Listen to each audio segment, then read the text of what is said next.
Hello everyone, welcome to biology class. Last session में हमने blood के कंपोजिशन, ब्लड के फंक्शंस और ब्लड के डिफरेंट हमने प्रॉपर्टीज के बारे में पढ़ा था, क्योंकि हमारा जो ये टॉपिक है ये सर्कुलेटरी सिस्टम है। आज हम सेल्यूलर एलिमेंट्स जो हमने लास्ट क्लास में डिस्कस किए थे, जिसमें आरबीसीज, रेड ब्लड सेल्स, डब्ल्यूबीसीज, व्हाइट ब्लड सेल्स और ब्लड प्लेटलेट्स थी, उसको हम अब डिटेल में आज डिस्कस करने जा रहे हैं। तो हमारा first topic is red blood cells.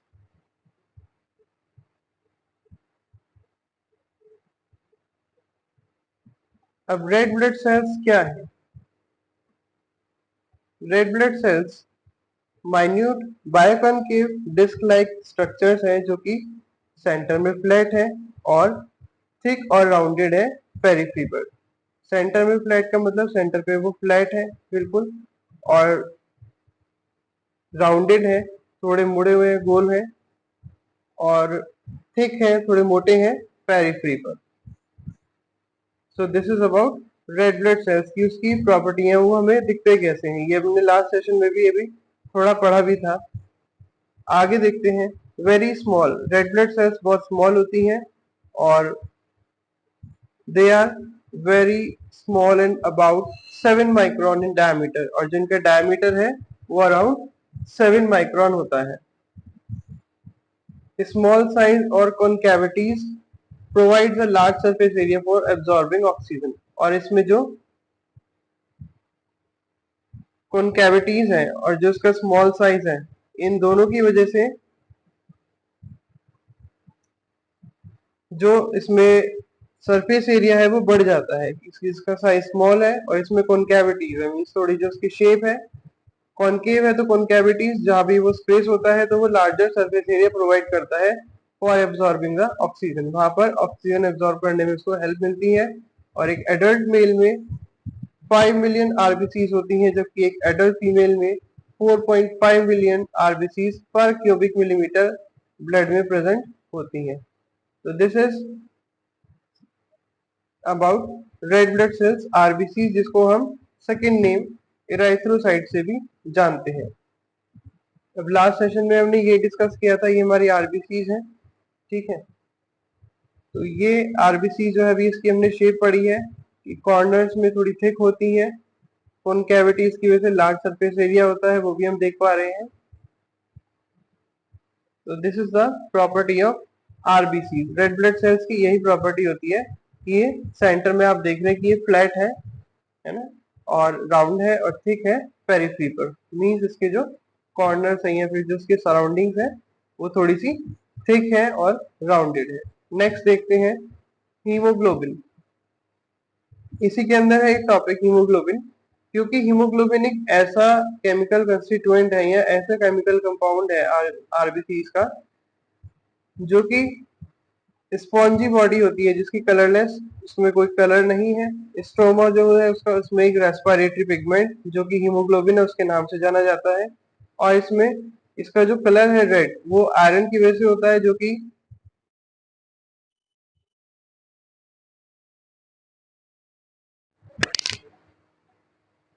अब नेक्स्ट हम हीमोग्लोबिन डिस्कस कर रहे हैं। हीमोग्लोबिन एक कलरलेस स्पॉन्जी बॉडी है, स्ट्रोमा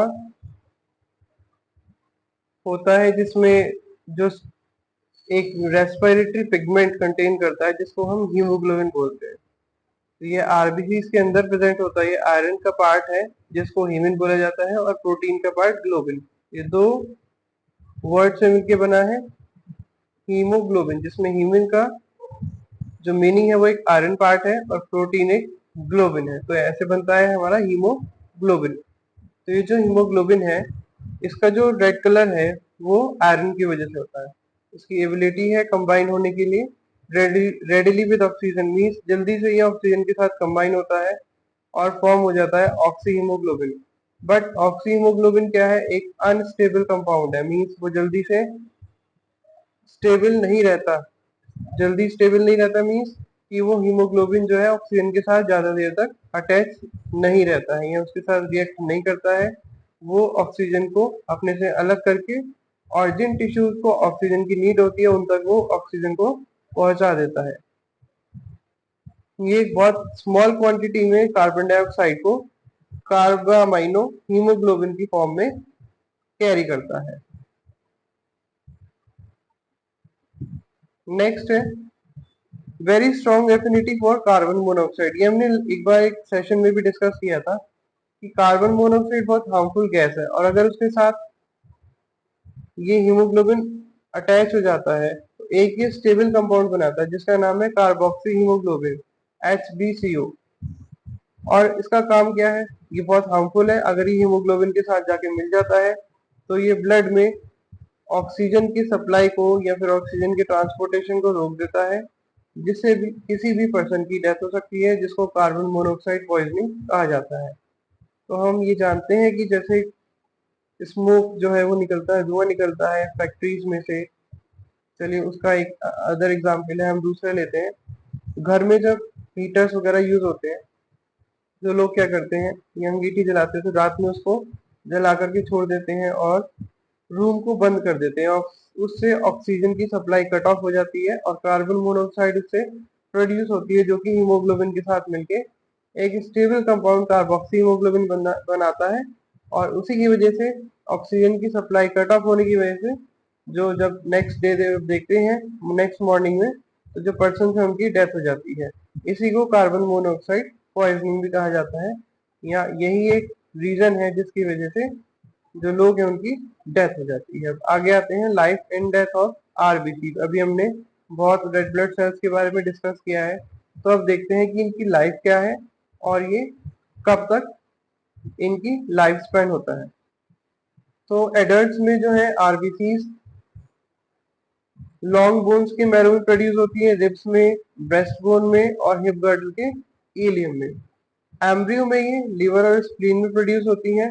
बोन मैरो में they are produced in bone marrow of all bones. जब जिनकी एज 5 ईयर से नीचे होती है उनकी सारी बोन मैरो की सारी बोन्स में ये प्रोड्यूस होता है आरबीसी। और जब ये मैच्योर होती है तो उनके इनमें कोई भी न्यूक्लियस नहीं होता, लेकिन जब ये प्रोड्यूस होती है, जब इनका प्रोडक्शन होता है उसके बाद एक न्यूक्लियस होता है और धीरे धीरे जब ये मैच्योर हो जाती है तो इनके अंदर कोई भी न्यूक्लियस प्रेजेंट नहीं होता है। इनकी जो एवरेज लाइफ है वो 120 डेज है। 120 डेज के बाद जो आरबीसीज है वो डेड हो जाती हैं। और ओल्ड और वीक आरबीसी जो है वो कहाँ डिस्ट्रॉय जाकर होती है, स्प्लीन में, लीवर में और बोन मैरो में। लेकिन जो उनका आयरन पार्ट है वो लीवर में ही रह जाता है, जबकि बाकी जो है वो rest part it is excreted, वो बाहर निकल जाता है बाइल पिगमेंट बिलरुबिन की फॉर्म में। और एक नॉर्मल एडल्ट में 2 मिलियन आरबीसीज होती हैं जो कि हर सेकंड में डिस्ट्रॉय होती रहती हैं। या हम कह सकते हैं कि जो टोटल आरबीसीज है उसका 1% डेली ही हमारी बॉडी के अंदर डिस्ट्रॉय हो जाता है। तो this is about life of RBCs और वो कितना उसका लाइफ स्पैन है 120 डेज का है, तब तक उसकी एवरेज लाइफ होती है। नेक्स्ट आते हैं व्हाइट ब्लड सेल्स, जिसको हम ल्यूकोसाइट्स के नाम से भी जानते हैं। इसमें एक न्यूक्लियस होता है लेकिन हीमोग्लोबिन नहीं होता और it has usually about 4000 to 8000 पर मिलीमीटर क्यूब ऑफ ब्लड में इसमें प्रेजेंस होती है। 4000 से 8000 पर मिलीमीटर क्यूब ब्लड में ही प्रेजेंट है। मोस्टली एमीबॉइड है और स्यूडोपोडिया को प्रोड्यूस करता है। इसको ये स्क्वीज करता है through the walls of capillaries into the tissues. Tissues की वॉल्स में से ये स्क्वीज करता है। जैसे फॉर एग्जांपल जो हमारा टूथपेस्ट होता है, जब अगर हम उसको प्रेस करते हैं तो वो स्क्वीज करना कहलाता है। तो उसी तरह से ये स्क्वीज करता है कैपिलरी से टिश्यूज के अंदर। और ये दो तरह का होता है, ग्रैन्युलर और नॉन ग्रैन्युलर। अब हम देखते हैं कि इसमें अमीबॉइड बोला गया है, स्यूडोपोडिया ये क्या होता है। ये देखिए, ये हमारी व्हाइट ब्लड सेल्स, ये फेगोसाइटोसिस होता है और ये इसका स्यूडोपोडिया है। मींस इसकी जो बैक्टीरिया को ये इनगल्फ अपने अंदर निगल लेता है। तो इस तरह से ये बैक्टीरिया को अपने अंदर डाइजेस्ट कर लेता है। This is about white blood sales. इसी को आपको अभी ये बताया गया है कि ये अमीबॉइड होते हैं और स्यूडोपोडिया मींस एक फॉल्स फीट आपको दिखाई दे रही है कि ये कोई ये प्रॉपर नहीं है इसके लेग, बट एक फॉल्स हमें एक अपीयरेंस होती है कि ये कुछ मूवमेंट कर रहा है, मतलब इसके प्रॉपर कोई आर्म्स या लेग्स नहीं होते हैं। ठीक है, next origin and life of WBC. Life और ओरिजिन क्या है डब्ल्यूबीसी की? डब्ल्यूबीसीज वो रेड बोन मैरो में प्रोड्यूस होती हैं, लिम्फ नोड्स में होती हैं और कभी कभी लिवर और स्प्लीन में भी होती हैं। इसकी जो एवरेज लाइफ है 2 वीक्स है, जबकि अभी हमने आरबीसीज की जो लाइफ स्पेन या एवरेज लाइफ पड़ी थी वो 120 डेज थी। तो 2 वीक्स मींस इसकी होती है अराउंड 14 डेज। और न्यूट्रोफिल्स अब लास्ट हमने डिस्कस भी किया था, डिफरेंट टाइप की डब्ल्यूबीसीज होती हैं। ये रही हमारी लिम्फोसाइट, मोनोसाइट, इओसिनोफिल, बेसोफिल और न्यूट्रोफिल। तो इसमें जो न्यूट्रोफिल होती हैं ये कुछ ही आवर्स तक रहती हैं और 125 बिलियन न्यूट्रोफिल्स जो है वो एक दिन में प्रोड्यूस की जाती हैं।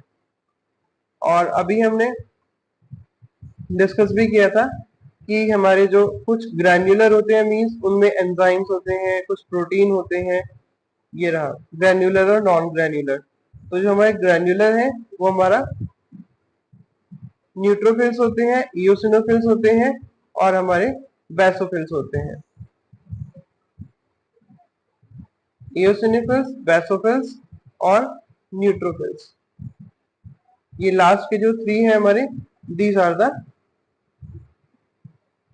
ग्रैन्युलर। और इधर वाले मोनोसाइट और लिम्फोसाइट ये दोनों हमारे नॉन ग्रैन्युलर होते हैं। तो अभी हम इस पर थे कि इसकी ओरिजिन और लाइफ अभी हमने पढ़ी है। अभी इसमें कुछ डिजीज भी हमें दिखा रखे हैं, ये दो, ल्यूकेमिया और ल्यूकोपेनिया। तो ल्यूकेमिया क्या होता है? ये कैंसर फॉर्म करता है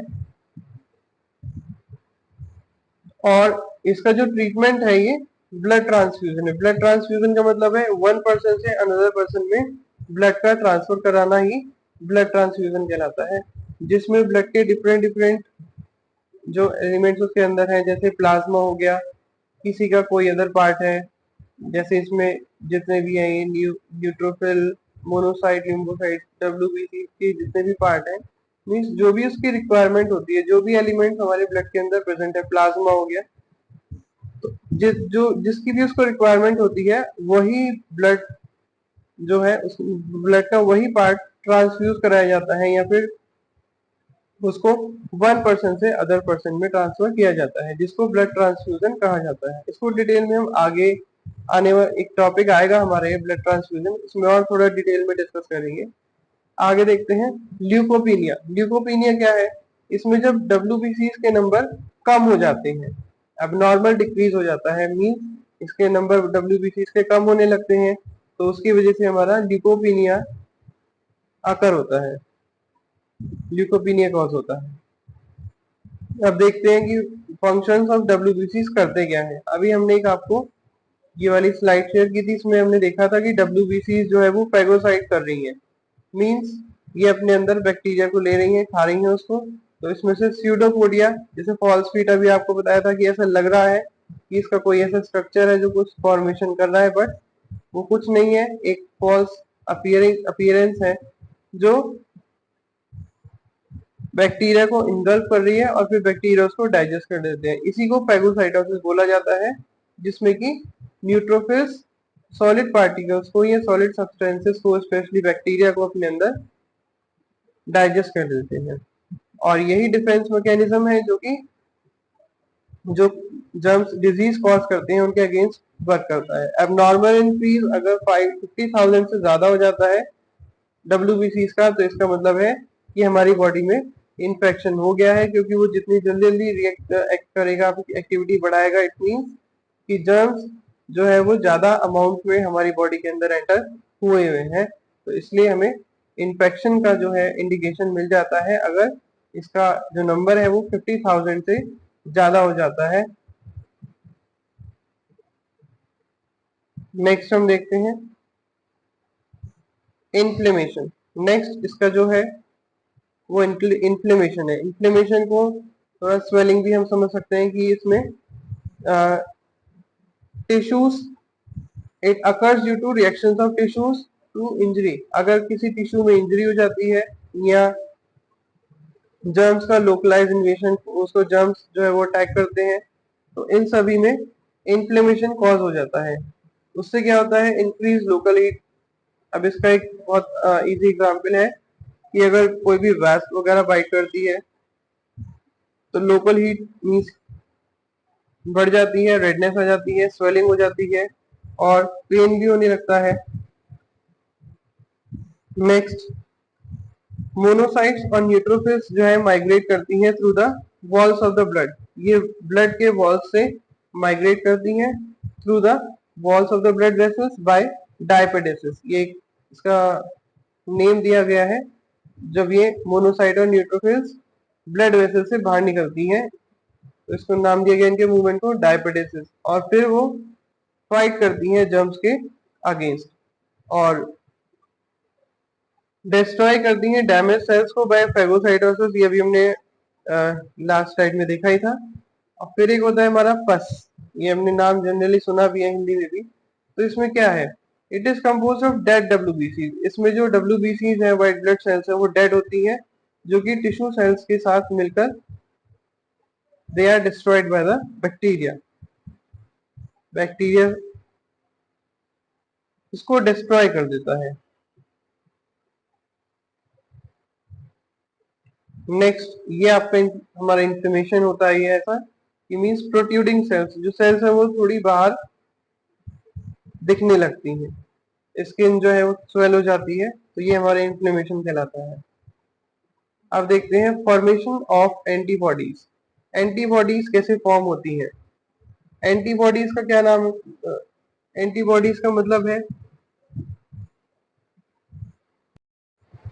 फॉर्मेशन ऑफ एंटीबॉडीज। एंटीबॉडीज का मतलब है कि जो ऐसी बॉडीज जो किसी फॉरेन पार्टिकल के अगेंस्ट बनती है हमारी बॉडी के अंदर, तो ये जर्म्स को या पॉइजन्स को न्यूट्रलाइज कर देती है, उनको खत्म कर देती हैं। और एंटीबॉडीज क्या होती हैं, introduce weekend germs during vaccination. जब किसी को भी वैक्सीन प्रोवाइड कराई जाती है, जिसका भी वैक्सीनेशन होता है, तो उसमें जो जर्म्स है उनको वीकेंड करके, डीएक्टिवेट करके उनको उनकी बॉडी के अंदर एंटर कराया जाता है। फिर उसके बाद ये अपना एक्टिविटी स्टार्ट करती है एंटीबॉडीज, ये उन फॉरेन पार्टिकल्स को किल कर देती हैं। अभी देखते हैं आगे नेक्स्ट स्लाइड में। अब ये देखिए, आपको एंटीबॉडी दिखाई है, ये एंटीजन है जिसको एक फॉरेन पार्टिकल या फिर अननोन पार्टिकल जो बॉडी के लिए अननोन है या उसके लिए डेंजरस भी कह सकते हैं हम कि उसके लिए खतरनाक होता है, तो एक डिफरेंट एंटीबॉडी उसके लिए बनती है। और ये जो पैथोजन है, पैथोजन भी हमारा फॉरेन पार्टिकल है जिससे एंटीजन अटैच रहता है, तो इसी एंटीजन के अगेंस्ट एंटीबॉडी बनती है और फिर वो उससे अटैच होके पैथोजन को डीएक्टिवेट कर देती है, उसको डिस्ट्रॉय करने का काम हो जाता है। Next is blood platelets. Blood platelets का दूसरा नाम है थ्रोम्बोसाइट्स। तो ये क्या है, initiator of clotting of blood. जब खून का थक्का जमता है हिंदी में जो हम जानते हैं, उसी को हम ब्लड क्लॉटिंग कहते हैं। तो इसका दूसरा नाम है थ्रोम्बोसाइट्स। तो ब्लड प्लेटलेट्स का काम है कि ब्लड को क्लॉट कराना, मींस अगर कहीं भी चोट लग जाती है तो धीरे धीरे खून जमता है, तो उसी को कहते हैं ब्लड क्लॉटिंग। माइन्यूट ओवल और राउंड स्ट्रक्चर्स होते हैं जो कि नॉन न्यूक्लिएटेड, इनके अंदर न्यूक्लियस नहीं होता और ये ब्लड में तैरते रहते हैं। 2 लाख से 4 लाख पर क्यूबिक मिलीमीटर ऑफ ब्लड में होते हैं एडल्ट पर्सन में। और एक जाइंट सेल होता है मेगा कैरियोसाइट्स, जो कि रेड बोन मैरो में प्रेजेंट होता है। इसकी जो लाइफ स्पैन है वो 3 to 5 डेज है। अभी हम सबकी डिफरेंट डिफरेंट देख रहे हैं, डब्ल्यूबीसीज की और आरबीसीज की, सबकी डिफरेंट है। इनकी है 3 से 5 डेज और ये मेनली स्प्लीन में डिस्ट्रॉय हो जाते हैं जाकर at the site of injury, और इंजरी की साइट पर ये जाकर थ्रोम्बोकाइनेस को रिलीज करते हैं, जो कि ब्लड क्लॉटिंग को इनिशिएट करता है, मींस उसको स्टार्ट करता है थ्रोम्बोकाइनेस। एक एंजाइम है।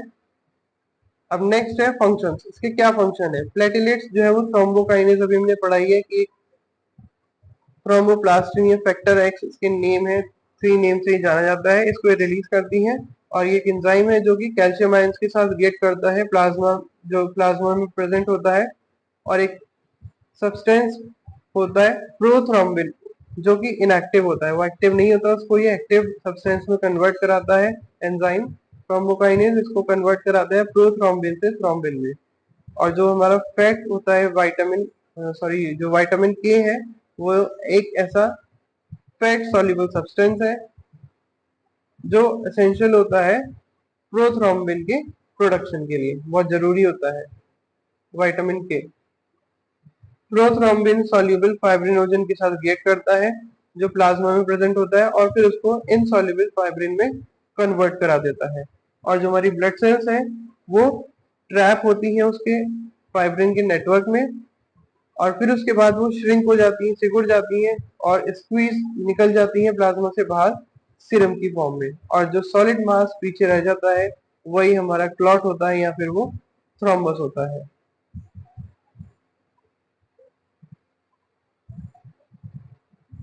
अब ये देखिएगा, ये प्लेटिलेट्स और उसके कोगुलेशन के बारे में बताया गया है। सबसे पहला है इसमें प्लेटिलेट्स, आपको दिख ही रहा है, थोड़ा इससे ज्यादा अच्छा क्लियर हो जाएगा। सेकंड दिखाया है रेड ब्लड सेल्स जो सेकंड नंबर पर है। थर्ड में हमें दिखाया है broken vessel, blood vessel wall, blood की जो वेसल वॉल है वो ब्रोक हो गई है, उसको ब्रेक करके और ये बाहर निकल जाते हैं सेल्स। फिर आपको फोर्थ नंबर पे दिखाया है क्लॉट, इस तरह से क्लॉट फॉर्मेशन होती है। फिफ्थ नंबर पे फिब्रिन दिखाया है और सिक्स नंबर पे हमारे पास है एक्टिव प्लेटिलेट, जो प्लेटिलेट्स है वो एक्टिव हो जाती हैं और इस तरह से हमारे जो जहाँ भी इंजरी होती है या चोट लगती है तो उस पर धीरे धीरे खुरन भी जमता है। ठीक है, तो फिर ये जो ब्लड सेल्स है ये ऐसा एक नेटवर्क बनाती है फिब्रिन का। ठीक है, तो और ये नेटवर्क बनाने से क्या करती है, उसको स्क्वीज आउट, बाहर निकाल देती है सीरम को। तो हमें पता है कि जब हमारी चोट लगती है और ये सब क्लॉटिंग होती है धीरे धीरे तो उसमें कुछ ऐसा भी पार्ट होता है जो बाहर निकल जाता है ना। और जो सॉलिड मास हमारे अंदर रह जाता है दैट इज लेफ्ट बिहाइंड, उसी को हम क्लॉट या थ्रोम्बस बोलते हैं। और जो वेस्ट पार्ट है, ये जो पार्ट खराब हो जाता है, डैमेज हो जाता है, ये जो यूजफुल नहीं होता वो बाहर निकल जाता है। और जो रहने उससे बचने वाला जो पार्ट है, रिमेनिंग पार्ट, उसको हम क्लॉट या थ्रोम्बस बोलते हैं। और इससे आई थिंक और ज्यादा क्लियर हो गया होगा कि प्लेटिलेट्स क्या कर रही है ना। प्लेटिलेट्स का फंक्शन यही है कि ये यहाँ पर आपको दिख रही है ब्लड के अंदर और रेड ब्लड सेल्स भी दिख रही है, फिर ये उसको ब्रेक करके बाहर आ रही है और फिर क्लॉट फॉर्मेशन हो रही है फोर्थ नंबर पर।